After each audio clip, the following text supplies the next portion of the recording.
అలా చెప్పడానికి పరాశక్తివైన నీకు సిగ్గు వేయడం లేదా? 7 నెలలు తపస్సు చేసి నేను తెలుసుకున్నది నీకు శక్తి లేదనేనా? నీ వల్ల కానిది మొదటి చెబితే నాకింత కష్టమైనా తప్పేది కదా అని వాపోయాడు. చివరకు ఆ కఠిన తపస్సు వలన బలహీనుడనైన నేను ఇంకెక్కడికి పోగలను? నేను ఎక్కడికో వెళ్ళను. ఇక్కడే మరికొంతకాలం పునరుచ్చరణ చేస్తాను. దేవి, నీవు ఈ నా రోగం పోగొట్టకుంటే నీ పాదాల వద్దనే ప్రాణం త్యాగం చేస్తాను అని దేవికి చెప్పుకొని ఈసారి ప్రాయోపవేశం చేయసాగాడు. ఆ దేవి అతనికి మరలా ఆ మరుసటి రోజు రాత్రే స్వప్న దర్శనమిచ్చి అతనిని అచ్చటి నుంచి లేచి పొమ్మని ఆదేశించింది.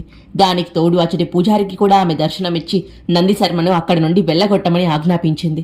మరుసటి ఉదయమే వాళ్ళందరూ అతనితో, నందయ్య గారు, అమ్మవారి సెలవయింది కనుక మీరు తక్షణమే ఇక్కడి నుండి వెళ్లిపోవాలి, లేకుంటే మేమే ఇక్కడి నుండి నెట్టివేయవలసి వస్తుంది అని బెదిరించారు. వేరే దారి లేక అతడు అందుకు అంగీకరించి దేవిని పూజించి పారాయణ ఉపవాసం ముగించేసి ఆ ఊరు విడిచి బయలుదేరాడు. తనకు వ్రతభంగమైనందుకు ఉపవసిస్తూ ఒక శివరాత్రి నాటికి గాంగాపురం చేరుకున్నాడు.